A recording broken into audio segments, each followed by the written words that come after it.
Halo semuanya, perkenalkan nama saya Erni Cesar Ismiani Sulayan. Saya dari program studi PKPAUD di Universitas Bengkulu. Pada video ini aku akan menjelaskan sedikit mengenai pengelolaan hubungan sekolah dengan masyarakat. Baiklah, langsung saja. Yang dimana pengertian hubungan sekolah dengan masyarakat itu, hubungan sekolah dengan masyarakat yaitu sebuah proses interaksi, komunikasi, dan kerjasama antara pihak sekolah dengan lingkungan masyarakat untuk mendukung keberhasilan pendidikan. Jadi sekolah ini tidak bisa berdiri sendiri karena pendidikan itu tidak hanya terjadi di dalam kelas, tetapi juga dipengaruhi oleh lingkungan keluarga dan masyarakat. Jadi oleh karena itu diperlukannya hubungan yang baik agar terjadi keselarasan antara pendidikan di sekolah dan di lingkungan sekitar.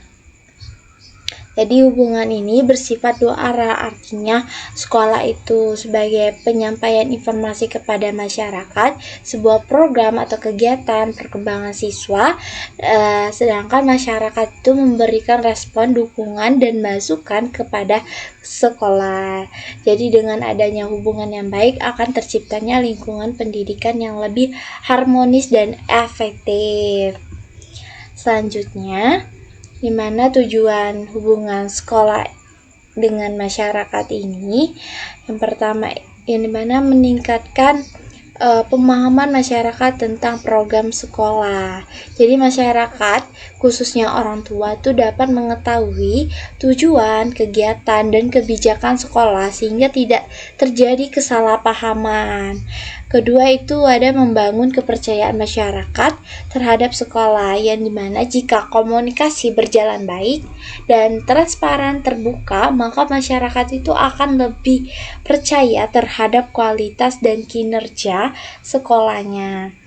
Terus yang ketiga ini ada mendorong partisipasi aktif masyarakat. Jadi masyarakat itu tidak hanya sebagai penerima informasi, tetapi juga ikut berkontribusi dalam kegiatan sekolah seperti rapat, kegiatan sosial, atau dukungan lainnya. Terus keempat ini ada menyesuaikan program sekolah dengan kebutuhan masyarakat. Jadi sekolah itu dapat menyesuaikan program pembelajaran itu sesuai dengan kondisi sosial, budaya, dan kebutuhan lingkungan sekitar. Yang terakhir ini ada mendukung tercapainya tujuan pendidikan. Jadi dengan adanya kerjasama yang baik, proses pendidikan itu akan berjalan lebih optimal dan tujuan pendidikan itu lebih mudah tercapai. Baiklah, selanjutnya itu ada manfaatnya, dimana bagi sekolah itu dukungan moral, material, dan masukan. Kalau untuk masyarakat memahami peran sekolah dan dapat berpartisipasi, dan juga untuk peserta didik itu lingkungan belajar tuh jadi lebih mendukung dalam proses pembelajarannya. Yang baiklah, selanjutnya itu ada prinsip, mana prinsip ini pertama ada integritas, yang mana integritas ini hubungan harus dilandasi kejujuran, keterbukaan, dan dapat dipercaya. Yang kedua itu ada kontinuitas, yang mana hubungan dilakukan secara terus-menerus, tidak hanya saat ada masalah saja. Ketiga itu ada kesederhanaan, yang mana informasi yang disampaikan tuh harus jelas, mudah dipahami, dan tidak terbelit-belit. Jadi yang keempat itu ada cakupan, yang mana hubungan harus melibatkan berbagai pihak dalam masyarakat, tidak terbatas pada kelompok tertentu saja. Jadi selanjutnya itu ada konstruktif, yang mana hubungan harus bersifat membangun dan memberikan dampak positif bagi semua pihak yang ada di situ. Terus yang terakhir itu ada adaptabilitas, yang mana sekolah itu harus mampu menyesuaikan diri dengan perkembangan dan kondisi masyarakatnya. Baiklah, selanjutnya itu ada bentuk-bentuk terbentuk dalam hubungan sekolah dalam masyarakat, di mana hubungan dengan orang tua atau wali murid, misalnya melalui rapat orang tua, konsultasi perkembangan anak, atau komunikasi rutin. Kedua, itu ada kerjasama dengan komite sekolah. Jadi komite sekolah itu berperan membantu dalam mengambil keputusan dan pengembangan program sekolahnya. Ketiga, itu ada kerjasama dengan lembaga pemerintahan dan swasta, misalnya dalam bentuk bantuan dana, program pendidikan, atau kegiatan sosial. Dan terakhir ini ada publikasi kegiatan dan informasi sekolah. Jadi sekolah itu menyampaikan informasi melalui media seperti brosur, papan pengumuman, atau media sosial lainnya. Dan selanjutnya di sini ada teknik, yang mana teknik yang digunakan untuk menjalin hubungan ini antara lain itu ada teknik tertulis, jadi seperti surat edaran, laporan, atau dan lain sebagainya.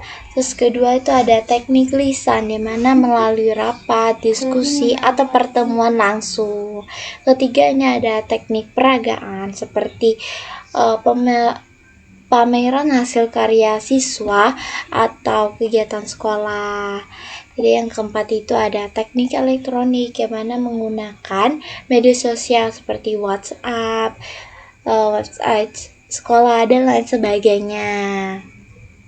Terus yang terakhir ini ada teknik pertemuan, yang mana teknik pertemuan individual dengan kelompok, jadi konsultasi pribadi dengan orang tua atau pertemuan bersama dalam forum tertentu. Dan baiklah, selanjutnya ini ada peran sekolah dan masyarakat, di mana peran sekolah itu mengelola komunikasi dengan masyarakat, menyusun dan melaksanakan program kerjasama, serta memberikan informasi yang jelas dengan transparan.